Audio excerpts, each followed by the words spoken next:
One insult. 7 days. 8 dead men.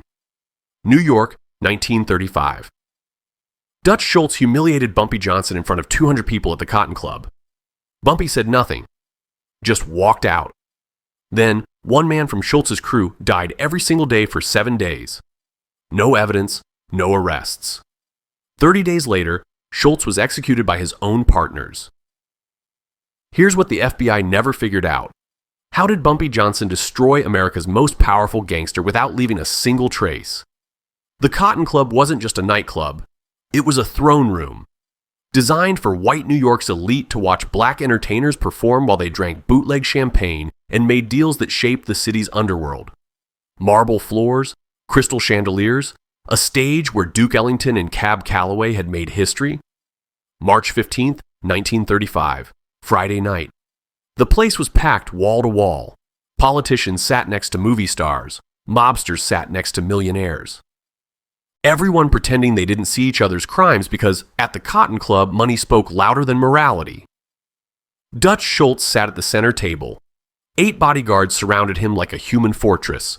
Arthur Flegenheimer, his real name, but everyone called him Dutch. A German Jewish gangster who controlled the numbers racket, bootleg liquor, and half the cops in Manhattan. At 33 years old, he'd already killed more men than most soldiers see in war. His face was angular, almost skeletal. Deep-set eyes that looked at people like they were math problems to be solved. Tonight, those eyes were bloodshot from whiskey. He'd been drinking since noon, not because he was celebrating, because he was angry. Bumpy Johnson, that Harlem upstart, had refused to pay tribute for running numbers in Dutch's territory. Had the audacity to tell Dutch's collectors that Harlem belonged to Harlem, not to some downtown white boy playing gangster. Dutch took it personally. Across the room, in a corner booth deliberately positioned away from the spotlight, sat 3 men. The one in the middle was tall, lean, almost gaunt.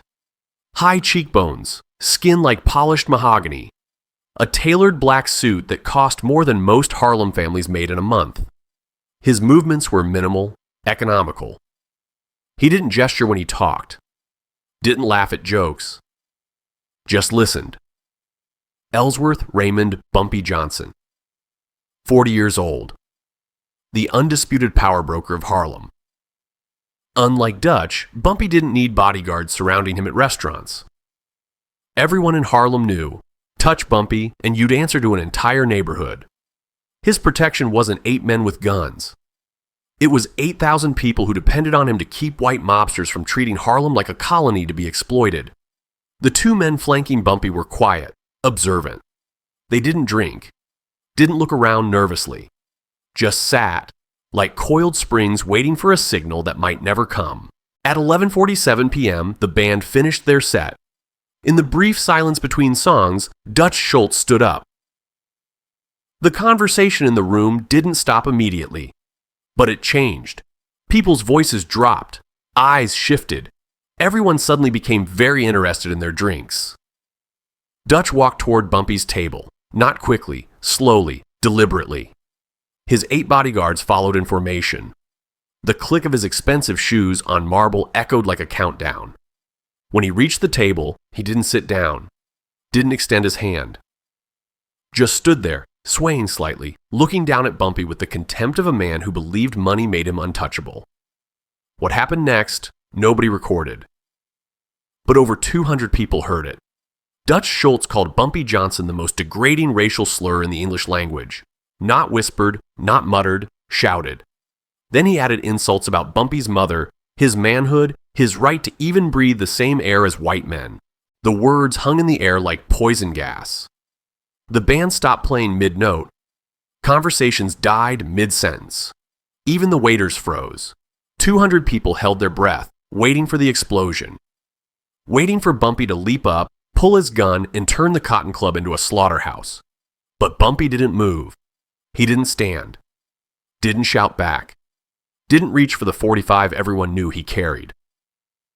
He just sat there, looking up at Dutch Schultz with eyes that revealed absolutely nothing. No anger. No fear.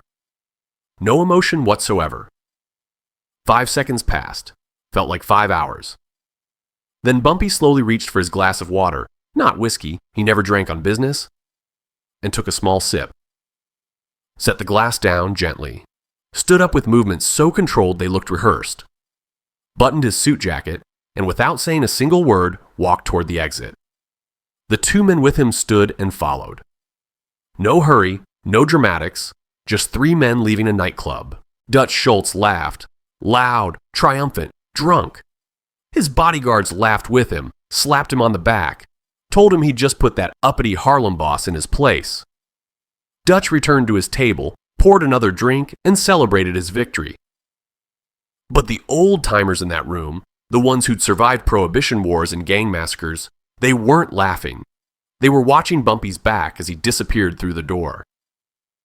And they were thinking the same thing. Dutch Schultz just made a fatal mistake. He'd turned a business dispute into a blood debt, and blood debts in Harlem don't get paid with apologies. They get paid with bodies. Bumpy Johnson walked out of the Cotton Club at 11:52 p.m. The two men with him, Junie Bird and Illinois Gordon, his most trusted enforcers, said nothing. They knew better than to speak when Bumpy was thinking. Harlem at midnight was a different world. The streetlights cast long shadows across 152nd Street. Music spilled from basement jazz clubs. Couples walked arm in arm. Kids too young to be out this late sat on stoops, watching everything, seeing nothing they'd ever testify about. Bumpy didn't head for his car. He walked, north on Lenox Avenue, past the barbershops that doubled as bookmaking parlors, past the funeral home that moved more than just bodies, past Mother Zion Church, where even gangsters bowed their heads on Sunday mornings. Junie finally broke the silence. "Boss, we can have 20 men outside his apartment in an hour." Bumpy didn't respond. Just kept walking. Illinois tried next. "Word's gonna spread. Every hustler in Harlem heard what that cracker said. They gonna think you weak if you don't." "They gonna think what I tell them to think," Bumpy said quietly. His voice wasn't raised, didn't need to be. When Bumpy Johnson spoke, people leaned in to listen. They walked 3 more blocks in silence. Bumpy's mind was working like a calculator. Dutch Schultz had just handed him an impossible problem. If he killed Dutch tonight, shot him, stabbed him, bombed his apartment, it would feel good for about 5 minutes. Then the entire Italian Mafia, the Jewish mob, and every white gangster in New York would descend on Harlem like locusts. They'd been looking for an excuse to crush black independence in Harlem for years. A dead Dutch Schultz would be the perfect excuse. Harlem would burn. Women and children would die in the crossfire. And even if Bumpy won the war, what would he be ruling over? Rubble and corpses? But if he did nothing, if he let Dutch's insults stand unanswered, every 2-bit hustler and small-time gangster would see it as weakness. They'd start pushing boundaries, testing limits. Before long, Bumpy wouldn't control Harlem. Harlem would be a free-for-all. Both options were disasters, so Bumpy chose a third option. One that nobody would see coming because it required patience, precision, and the willingness to let an enemy think he'd won until the moment he realized he'd already lost. At 1:30 a.m., Bumpy reached a brownstone on 137th Street. From the outside, it looked abandoned. Boarded windows, peeling paint, the kind of building you walked past without a second glance. Inside, it was Bumpy's war room. 5 men were already waiting. Not the flashy gangsters who wore diamond rings and silk suits. These were the invisible ones. The accountants, the fixers, the strategists who understood that power wasn't about who had the most guns, but who had the most information. Bumpy sat down at the head of a scarred wooden table, lit a cigarette, and began to speak. "Dutch Schultz humiliated me tonight. Humiliated Harlem. In front of 200 witnesses." The men around the table tensed. Now he thinks he won. Thinks I'm scared. Thinks I'll either come at him directly, which gives him the war he wants, or do nothing, which makes me look weak. Bumpy took a long drag. "We're going to do neither." He leaned forward. "Here's what Dutch doesn't understand. He's not a king. He's a CEO. And every CEO is only as powerful as his infrastructure." One of the men, Marcus the Professor Williams, a former Howard University student who now ran intelligence for Bumpy, smiled slightly. He saw where this was going. You take out a king, you create a martyr, Bumpy continued, but you dismantle his infrastructure, he becomes a beggar, a ghost, a warning. Bumpy pulled out a folded piece of paper. On it were 8 names. These men keep Dutch Schultz operational, his accountant who moves dirty money, his weapons supplier, his cop connections, his drivers, his lawyers, the people nobody notices because they're not flashy. He slid the paper across the table. 7 days, 1 per day. Make each death look unrelated. Robbery, accident, random violence, no connections, no patterns the cops can follow. And Dutch? Junie asked. We don't touch Dutch, Bumpy said. We let him live. Let him watch his empire collapse piece by piece. Let him know it's happening, but be powerless to stop it. Marcus the Professor asked the critical question, and when he comes for you directly? Bumpy's expression didn't change. He won't, because by day 4, he'll realize something.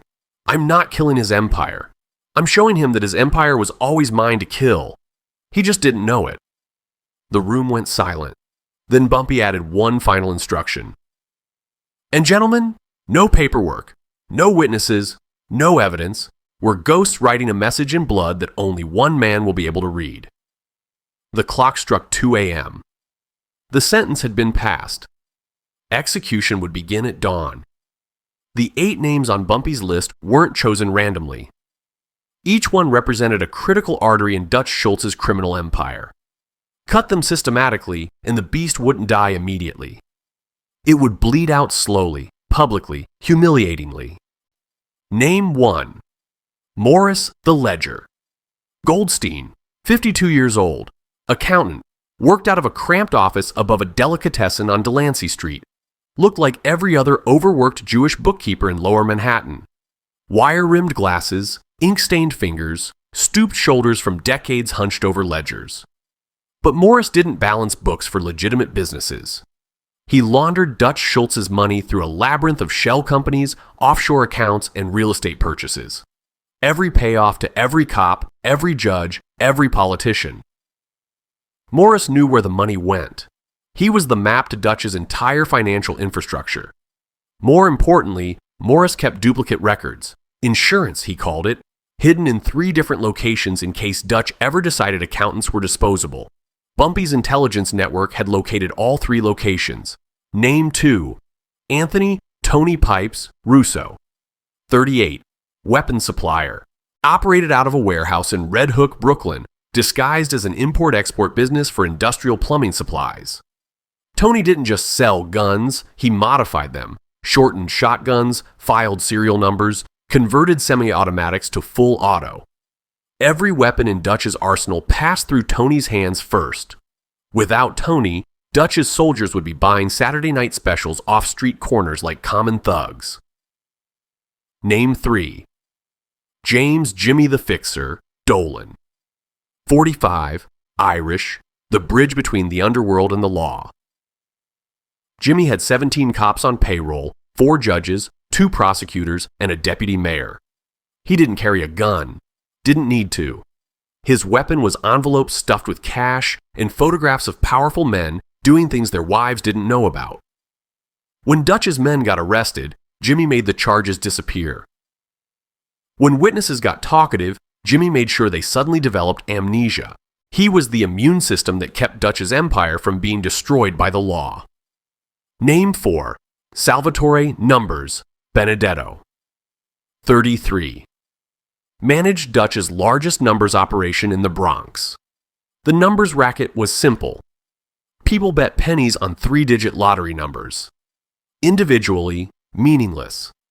Collectively, it generated $50,000 a week in pure profit. Sal didn't just collect bets, he managed 30 runners, bribed 6 cops, and kept the entire operation running with clockwork precision. Name 5. Patrick O'Malley. 29. Dutch's personal driver. Seemed insignificant, just a guy who drove a car. But Patrick knew every safe house, every meeting location, every back alley exit route. He knew Dutch's schedule better than Dutch did. More critically, Patrick had a photographic memory. He'd testified in 2 trials, not against Dutch, but against rival gangsters, and his testimony had put men on death row. He was a witness who couldn't be impeached. Name 6. Edward Eddie Brew Sullivan. 51. Managed Dutch's bootleg liquor operations. Even though Prohibition had ended in 1933, the infrastructure remained. Illegal liquor was cheaper than taxed liquor. Eddie controlled the supply chain from Canadian smugglers to New York speakeasies. 20 warehouses, 40 distribution points, bribes to 30 federal agents. Without Eddie, Dutch's liquor business would collapse within a week. Name 7. Arnold Rothman, 63, lawyer. Not just any lawyer. The lawyer who'd gotten Dutch acquitted on 3 murder charges and 2 federal tax evasion cases. Arnold knew every loophole, every corrupt judge, every technicality that could turn a death sentence into a suspended sentence. He was Dutch's get-out-of-jail-free card. Name 8. Dr. Francesca Moretti, 58. A licensed nurse who ran a private medical practice in Little Italy. When Dutch's men got shot, stabbed, or beaten, they couldn't go to hospitals. Hospitals asked questions. Hospitals called police. They went to Francesca. She extracted bullets without anesthesia, stitched knife wounds in back rooms, treated venereal diseases without reporting them to health authorities. She'd saved Dutch's life twice. Once from a gunshot wound that should have killed him, once from appendicitis that nearly did. She was the reason Dutch's wounded soldiers didn't bleed out in alleys. Bumpy sat at the table, looking at the 8 names. Marcus the professor had compiled files on each target. Daily routines. Family members. Weaknesses. Security measures. These men aren't warriors, Marcus observed. They're bureaucrats. Most don't even carry guns. Exactly, Bumpy said. Warriors expect violence. These men think they're invisible. That's what makes them vulnerable. He assigned each name to a specific team. 2 men per target, 1 primary, 1 backup. Rules are non-negotiable, Bumpy continued. No collateral damage, no family members, no public shootouts. Each death must look explainable. Robbery, accident, personal dispute. Nothing that screams organized hit. And the timeline? Junie asked. Day 1 starts tomorrow. Sunday. Day of rest. When nobody expects violence. Bumpy stood, stubbing out his cigarette. Gentlemen, we're not starting a war. We're teaching a lesson. And the first rule of teaching, make sure your student survives long enough to learn. He walked to the door, then paused. Dutch Schultz thinks he humiliated me. By next Sunday, he'll understand something. You can't humiliate a ghost. And when ghosts come for you, you don't hear them until it's already too late. The men dispersed into the Harlem night. The clock was ticking. And somewhere in Manhattan, 8 men went to sleep having no idea they'd just been sentenced to death by a man whose name would never appear on a single piece of evidence. Day 1. Sunday, March 17, 1935. Morris, the Ledger Goldstein, woke up at 6 a.m., same as every Sunday. Made coffee, read the newspaper, walked 3 blocks to the delicatessen for fresh bagels. At 6:47 a.m., as he climbed the stairs to his office to catch up on paperwork because money laundering never took weekends off, 2 men were waiting in the hallway. They wore workman's clothes, carried toolboxes, looked like plumbers hired to fix a building leak. Morris barely glanced at them as he unlocked his door. The coroner's report would later state that the victim died of blunt force trauma during an apparent robbery. Office ransacked. Safe emptied. No witnesses. What the report didn't mention was this. The killers took nothing from the safe except Morris's duplicate ledgers. They left behind $3,000 in cash. This wasn't a robbery. It was an amputation. By noon, word reached Dutch Schultz that his accountant was dead. Dutch's first reaction was anger, not fear. Morris had probably gotten involved with loan sharks. Or a jealous husband. The man was always gambling. Find me another accountant, Dutch told his second in command. And make sure this one keeps his nose clean. He didn't connect it to the Cotton Club. Why would he? Bumpy Johnson had walked away like a whipped dog. This was just bad luck. Day 2. Monday, March 18th. Tony Pipes Russo left his warehouse at 11 p.m.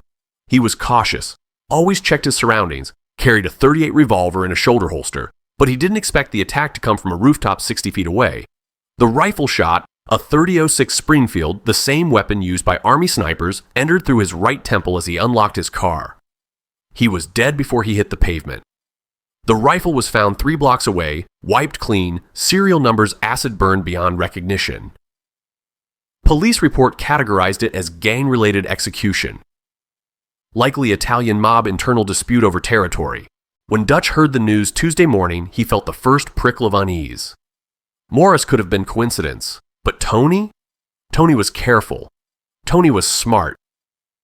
Double security on all key personnel, Dutch ordered, and find out who the hell is targeting my people. But the investigators found nothing. No witnesses, no evidence, just bodies. Day 3. Tuesday, March 19th. Jimmy the Fixer. Dolan died in an alley behind a brothel on West 46th Street. Stabbed 17 times, wallet gone, watch missing. Police classified it as a mugging gone wrong. But the detectives who processed the scene noticed something odd. The stab wounds were surgical, precise. Whoever killed Jimmy knew exactly where to cut to cause maximum bleeding while minimizing struggle. This wasn't a desperate mugger. This was an execution disguised as street crime. When Dutch got the call, he smashed a whiskey bottle against the wall. 3 men. 3 days. This wasn't coincidence anymore. Someone's coming for us, he told his inner circle. I want every soldier armed. I want guards doubled. And I want to know who the fuck is doing this. But that was the problem. Dutch was looking for an army. He was preparing for war. He didn't realize he was fighting a surgeon who was removing his vital organs one at a time. Day 4. Wednesday, March 20th. Sal numbers. Benedetto's car went off the Bronx River Parkway at 2:17 a.m., crashed through a guardrail, plunged 40 feet into the river below. By the time emergency crews pulled the vehicle out 6 hours later, Sal had drowned. Police report concluded driver lost control, likely intoxicated. No signs of foul play. Except Sal didn't drink. His wife told police that repeatedly. His priest confirmed it. His doctor's record showed he was a teetotaler due to a liver condition. Nobody listened. Another accident. Another dead body. Another question mark. When Dutch heard, he didn't explode. He went silent, stared at the wall for 20 minutes without moving. Then he called an emergency meeting of his top 12 lieutenants. 4 men dead in 4 days, he said, his voice hollow.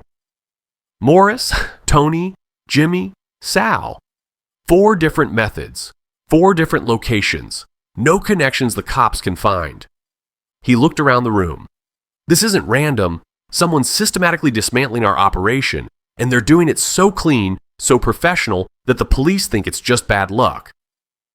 One of his men asked the obvious question. Who has that kind of reach? Dutch's jaw tightened. A name was forming in his mind. A name he didn't want to believe. A name that terrified him more than any rival gangster because it meant he'd made a catastrophic miscalculation. Bumpy Johnson, he whispered. The room fell silent. But boss, someone protested, Johnson didn't do anything. He walked away. He looked weak. He looked patient, Dutch interrupted. And I mistook patience for cowardice. He stood up, hands shaking slightly. He's not trying to kill me. He's killing everything that keeps me alive. And by the time I figured it out...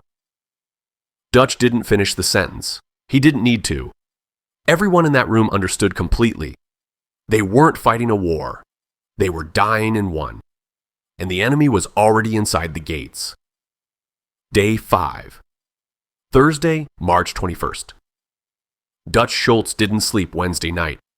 He sat in his fortified apartment on the Upper West Side, surrounded by 12 armed men, chain-smoking cigarettes, and staring at a list of his remaining key personnel. Every name on that list felt like a death sentence waiting to be executed. At 3 a.m., his phone rang. It was one of his lieutenants, voice shaking. "Boss, it's Patrick. He's dead." Patrick O'Malley, Dutch's driver for 6 years, had been shot twice in the face as he walked up the steps to his apartment building in Hell's Kitchen. 9 p.m. Residential Street. Families having dinner 20 feet away. Nobody heard the shots. Detectives found a homemade suppressor in a trash can 2 blocks away. Crude but effective. The kind of device bootleggers had been making since Prohibition. Police theory: Irish mob settling old scores. But Dutch knew better. 5 men, 5 days, 5 perfect executions disguised as random violence. This wasn't the Irish mob. This wasn't the Italians. This wasn't any organization Dutch had ever fought before. This was something else entirely. "Pull everyone back," Dutch ordered. "Every runner, every collector, every soldier. I want them in safe houses.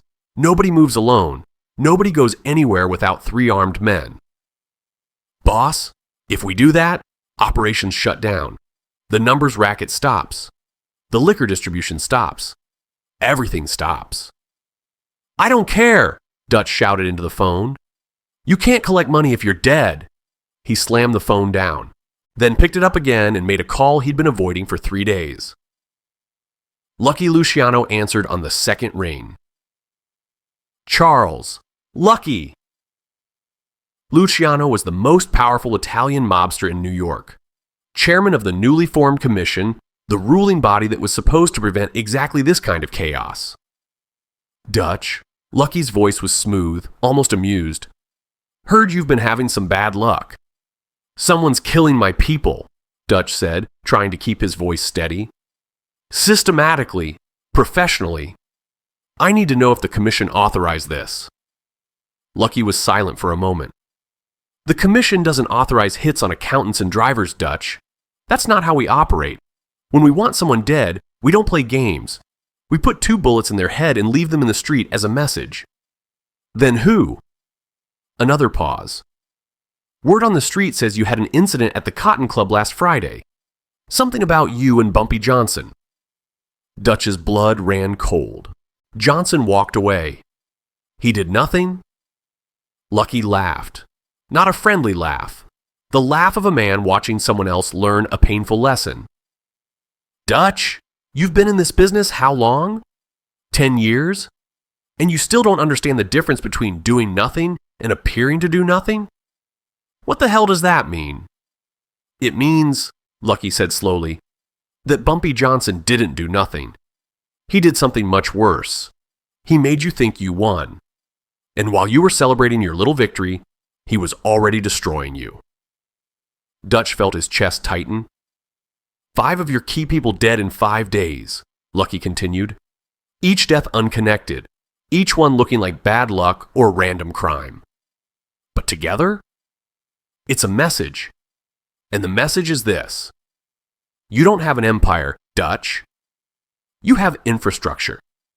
An infrastructure can be dismantled by someone who understands how it actually works. So what do? You have 3 choices, Lucky said. 1, you go to war with Harlem, in which case you lose because you can't fight an entire neighborhood. 2, you do nothing and wait for the rest of your organization to collapse. Or 3 what? You leave Harlem alone, completely. Pull out every operation, every soldier, every dollar. You pretend Harlem doesn't exist. And maybe, just maybe, Bumpy decides you've learned your lesson and stops. That's surrender, Dutch said through clenched teeth. No, Lucky corrected. That's survival. There's a difference. The line went dead. Dutch stood there, phone in hand, feeling something he hadn't felt since he was a teenager running from cops in the Bronx. Fear. Pure, unfiltered fear. Day 6. Friday, March 22nd. Eddie. Brew. Sullivan died at 4:47 a.m. A fire broke out in his main warehouse in Red Hook. Started in the corner where Eddie kept his personal office. Investigators later determined it was an electrical fire, possibly caused by old wiring and stored alcohol fumes. Eddie's body was found near the back exit, overcome by smoke before he could escape. Accidental death by misadventure, the report concluded, but 3 witnesses who lived near the warehouse told police they saw 2 men leaving the building minutes before the fire started. The police filed the report and did nothing with the information. After all, witnesses near warehouses in Red Hook weren't exactly reliable. Most of them worked for criminals anyway. When Dutch heard about Eddie, he didn't rage, didn't shout, didn't throw anything.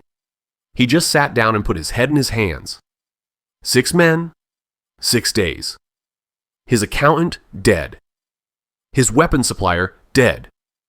His fixer, dead. His numbers operator, dead. His driver, dead. His liquor distributor, dead. The infrastructure of his empire was collapsing like a building with its support beams cut one by one, and he was powerless to stop it. That afternoon, Dutch called another emergency meeting. This time, only 5 men showed up.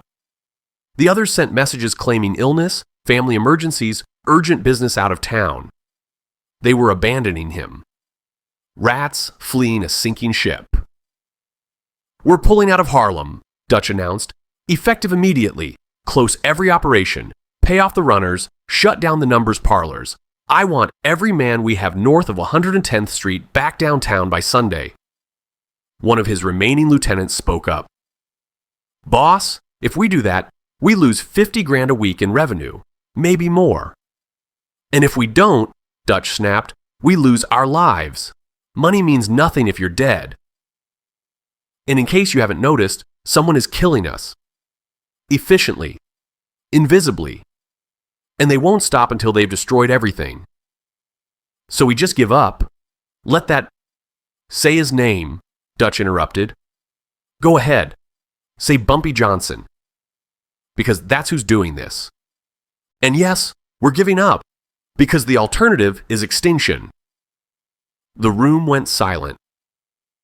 For the first time in a decade, Dutch Schultz had admitted defeat. Not in a shootout, not in a dramatic final stand, but in a quiet room, surrounded by the remnants of an empire that was bleeding to death, one anonymous corpse at a time. Day 7. Saturday, March 23rd.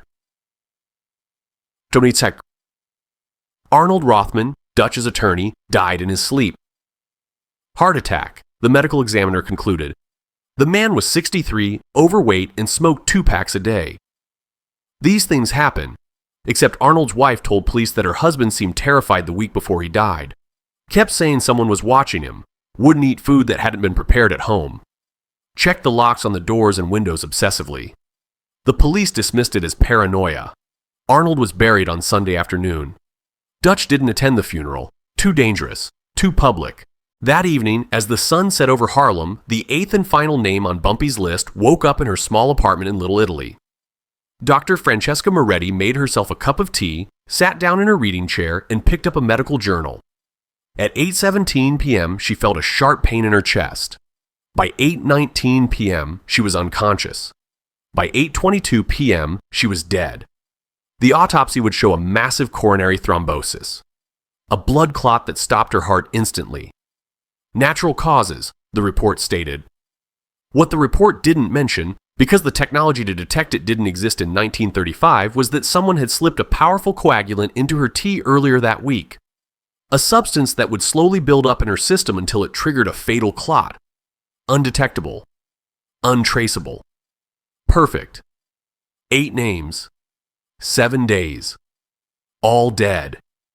And the police had classified every single death as either accident, random crime, or natural causes. Not one investigation connected them. Not one detective suspected murder. Bumpy Johnson had orchestrated 8 executions in 7 days and left behind 0 evidence that would stand up in any court of law. That night, Dutch Schultz sat alone in his apartment, staring at a bottle of whiskey he was too afraid to drink in case it was poisoned. He understood now. Bumpy hadn't killed him because killing him would have been merciful. Instead, Bumpy had killed everything Dutch needed to survive. His money man, his weapons, his legal protection, his political connections, his transportation, his supply chains, his medical safety net. Dutch was still breathing, but his empire was a corpse. And worse, everyone in the underworld knew it. Lucky Luciano knew it. The Commission knew it. Every two-bit hustler in New York knew it. Dutch Schultz, the man who'd thought himself untouchable, had been systematically destroyed by a man who never fired a single public shot. 3 weeks later, on October 23, 1935, Dutch Schultz was shot multiple times while sitting in a restaurant booth in Newark, New Jersey. The Commission had ordered the hit. Not because Dutch was powerful, but because he'd become weak, unstable, and a liability. His last words, delirious from blood loss, were recorded by a police stenographer. "A boy has never wept, nor dashed 1,000 Kim. Please help me up, Henny. Max, come over here. French-Canadian bean soup. I want to pay. Let them leave me alone." Pure nonsense. The ravings of a dying man whose brain was shutting down.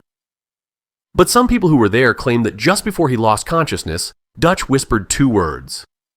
Harlem's ghost. Whether he meant Bumpy Johnson or his own doomed empire, nobody knew. Bumpy Johnson was never arrested. The FBI searched for 3 years, found nothing, because the deadliest power doesn't announce itself. It just waits. Dutch Schultz thought he won when Bumpy walked away.